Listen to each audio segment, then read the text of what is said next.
No tere! Kas teadsid, et päikesekütuseks pole sugugi selle hiiglaslik gravitatsioonijõud, vaid vesinik seal sees? Ning et umbes 99,99% maailma ainest pole ei gaasilises, vedelas ega isegi tahkes olekus. Kui ei, siis oled jõudnud täiesti õigesse kohta.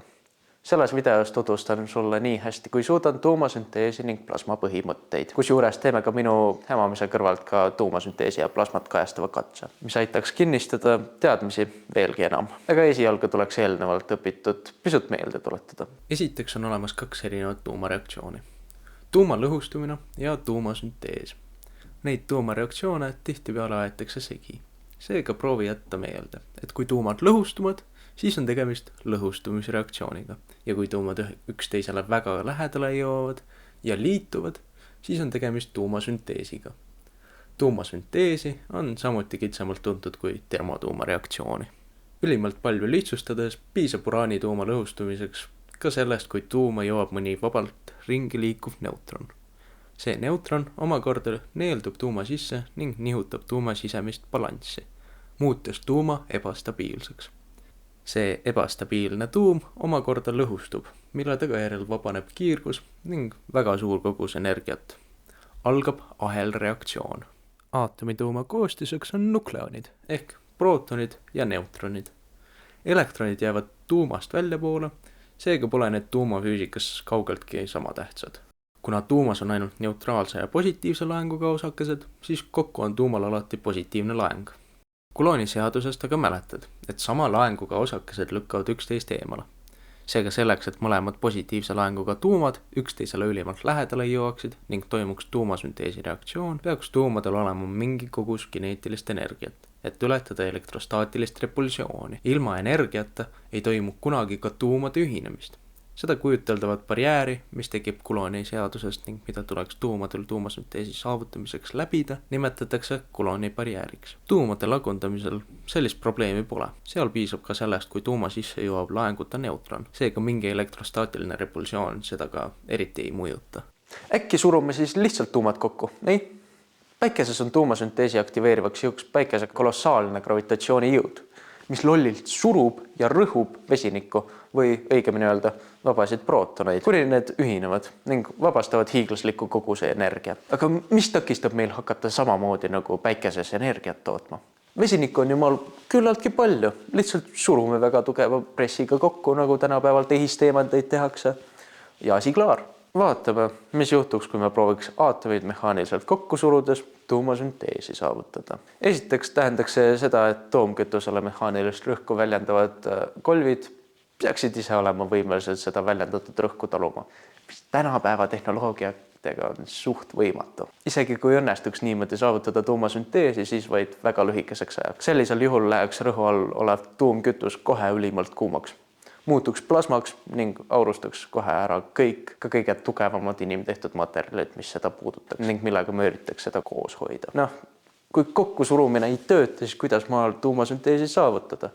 Kuidas tekitada piisavalt soojust ning rõhku, et tuumad ühineksid? Esiteks peab leidma viisi, kuidas aatomeid igatipidi kiirendada. On avastatud, et parimaks viisiks selle saavutamiseks on tuumkütusele elektrilise laengu andmine ehk põhimõtteliselt selle plasmaks tegemine. See tähendab aatomite muutmist ioonideks ehk põhimõtteliselt laengutega aatomiteks. Kusjuures seesama plasma pole ei gaasilises, vedelas ega tahkes olekus. Nagu ka vanas Kreekas arvati, et maailma koostiseks on 4 põhielementi, maa, õhk, vesi ja tuli, on ka tänapäeva teaduses 4 aine agregaatolekut. Maa vasteks on tahke aine, õhu asemel on gaasiline aine ja veeks on vedelaine. Tuleks on aga plasma. Plasmat leidub peagi kõikjal, alates välkudest, virmalistest, neoonsiltidest, päikesetuultest ja lõpetades tähtede ja õdukogudega. Kusjuures tuli otseselt plasma ei ole. Kuigi väga kuumades tuledes võivad osakesed sellegipoolest temperatuurist pisut ioniseeruda. Kuna tähed ja kõiksugu udukogud koosnevad peamiselt plasmast, siis pole sugugi veider väita, et 99,99% universumist on just plasma agregaatolekus. Laengutega aatomeid on kerge mõjutada ning kiirendada, seega on tuumkütuse ioniseerimine peagi alati esimeseks sammuks. Tuumkütust on võimalik ioniseerida vaid selle temperatuuri tõstes. See toimib nii, et gaasiline tuumkütus tehakse nii hullult kuumaks, et aatomid hakkavad üksteise vastu kokku põrgatades elektrone loovutama, jättes järele vaid eraldunud elektronid ning protsessi käigus tekkinud ioonid. Tuumkütust kuumutatakse nii lasereid või mikrolaineid kasutades kui ka gaasi oomiliselt kuumutades. Kusjuures gaasi oomiliseks kuumutamiseks kasutatakse ära gaasi elektritakistust. Samamoodi nagu kuumeneks ka suure takistusega juhe, kui sealt läbi lasta väga kõrge pingega voolu, kuumeneb ka gaas. Selleks on aga vaja ülimalt kõrget pinget ja väga madalat rõhku. Nüüd, kui tuumkütus on ioniseeritud, võib selle geneetilist energiat tõsta veelgi enam. Selleks on mitu erinevat viisi. Näiteks võib seda veelgi enam kuumutada. Seda tehakse termotuumareaktorites, näiteks läbi veel tõsisema oomilise kuumutamise abil. Aga on ka teisi viise, näiteks sisendada väljaspoolt kiiremini liikuvaid neutraalseid osakesi, mis omakorda kiirendaks ka sees ringlevaid tuumasid. Seda kasutatakse näiteks tokamakkides. Neid te olete tõenäoliselt juba varem näinud kusagil. Küll aga täna vaatleme põhjalikumalt just elektriväljade abil kiirendamist. Peamiselt, kuna see on heaks alguseks ning baasiks, millele ehitada teisi teadmisi. Kuna meie tuumad on nüüd ioniseerunud, siis võime seda ära kasutada selleks, et neid elektriväljade abil mõjutada ning kiirendada sinna, kuhu vaja. Esimene mõte, mis võib tekkida, on see, et äkki kiirendame tuumkütuse osakesi ühehaaval ning nii-öelda tulistame neid kuhugi samuti tuumkütusest koosnevasse tahkesse objekti. Aga see töötaks võrdlemisi kehvasti. Kiirendatud osake kalduks trajektoorilt peagi alati ära, kui ta tahke kütuseni jõuaks ning kaotaks energiat. Põrgutaks seal tuumade vahel edasi-tagasi, aga kuna energia on juba kaotatud, siis tuumasünteesi lihtsalt ei toimuks. Kui me aga võtaks ning tulistaks mõlemad osakesed üksteise vastu, kiirendades nii üht kui ka teist, kasutades sarnast meetodit, mida kasutatakse hadronipõrgutites, oleks ka tuumasüntees juba kordades tõenäolisem, kuna energiat oleks nüüd mõlemal osakesel. Aga ka sellise meetodiga on ülimalt kerge kogu energia kaotada. Kui tuumad üksteisest siiski ära kalduvad, siis põrkuvad need lihtsalt põrguti seina vastu ning kaotavad kogu energia. Kogu tehtud töö läheb raisku. Lõpuks jõuamegi masinani, mida üritan jooksvalt teile nüüd seletada.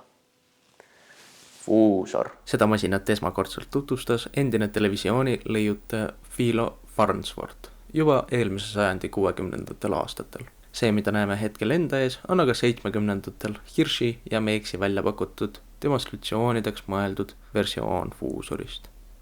Igatahes peamine mõte fuusorist tuumasünteesi saavutamiseks on sarnaselt hadronipõrgutitele laengutega tuumade elektriväljade abil kiirendamine.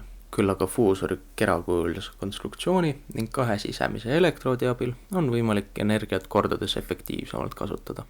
Vaatame, kuidas see lähemalt toimib. Tuumkütus alguses ioniseeritakse. Selleks kasutatakse oomilist kuumutamist.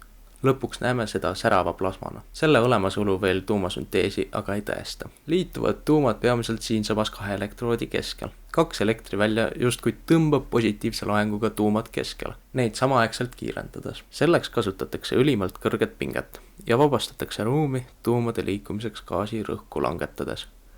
Pinge jaoks on vaja transformaatorit ja vaakumi jaoks vaakumpumpa. Kui tuum aga läbib keskme teise osakesega ühinemata ehk nii-öelda libiseb teiselt maha, siis selle geneetiline energia kuhugi minema ei kao. See jätkab samal momentumil edasi ning läheb justkui teisele ringile. Kusjuures seinu sellisel juhul tuumad üldse ei katsu. Niimoodi seelib kordades rohkem energiat, mida saab omakorda kasulikult kasutada tuumasünteesiks. Sedamoodi on võimalik palju kergemini ja kordades efektiivsemalt tekitada tuumasünteesi. Küll aga ka sellisel viisil pole võimalik tekitada kasulikku energiat. Fuusor on võrratu neutronite allikas, mida kasutatakse neutronkiirguse tekitamiseks tööstuses ja laborites. Energia tootmiseks seda küll aga keegi ei kasuta. Olen terve video jooksul rääkinud mingist tuumkütusest, aga mis see õigemini on? Tuumasünteesil on tuumkütuseks tavaliselt vesiniku isotoobid, mis ühinemisel vabastavad energiat. Näiteks meie päikest kütab peamiselt vesinik-vesinik reaktsioon, kus kütuseks on prootonid, kui välja jätta tuumasünteesist osa võtmatud elektronid, või siis vesinik 1. ehk ühe nukleoniga vesinik, samuti tuntud kui absoluutselt kõige tavalisem vesinik. Maa peal aga kasutavad teadlased tuumasünteesi tegemiseks deuteerium-triitium reaktsiooni. Need on samuti vesiniku isotoobid. Deuteerium on vesinik 2 ja triitium on vesinik 3 ehk vastavalt 2 ja 3 neutriinoga vesinikud. Need on kordades haruldasemad vesiniku isotoobid, kusjuures triitium pooldub 12 aastaga ning on pisut radioaktiivne. Aga miks kasutada mingeid haruldasi vesiniku isotoope? Kui päikses saab ka ülimalt hästi valmistada hullumeelselt palju energiat täiesti tavalist vesinikku kasutades. See sellepärast, et erinevatel tuumasünteesi reaktsioonidel on täiesti erinevad tõenäosused. Vesinik-vesinik reaktsioon, kuigi vabastab hullumeelselt palju energiat, on miljardites kordades vähem tõenäoline kui triitiumi ja deuteeriumi vaheline reaktsioon. See on ka sama põhjus, miks tähed saavad nii kaua põleda. Kokkuvõtteks. Tuumasüntees on lõpuks lihtsalt tuumade ühinemine suuremateks, kus tuumade ühinemisest vabaneb hullumeelne kogus energiat. Tuumasünteesi jaoks on vaja vaid läbida koloonibarjäär, mis takistab tuumade ühinemist. Selleks on vaja tuumkütuse osakestel väga kõrget kineetilist energiat, mille saavutamiseks ioniseeritakse tuumkütus plasmaks ehk ioniseeritud gaasiks, seda oomiliselt kuumutades. Hiljem tõstetakse osakeste kineetilist energiat veel enamgi igasuguseid viise kasutades, näiteks tuumasid elektriväljadega manipuleerides. Juhul, kui jäi veel küsimusi mingite teemade kohta, siis julgelt vaadake videokirjeldust. Lisasin sinna nii lugemismaterjali kui ka mitmetes kordades minust paremini tuumasünteesi ning plasmat seletavaid ingliskeelseid videoid. Kui olete huvitatud, leiate samuti video deskriptsioonist kasutatud allikad. Olen need võrdlemisi ilusti vormistanud. Tänan vaatamast.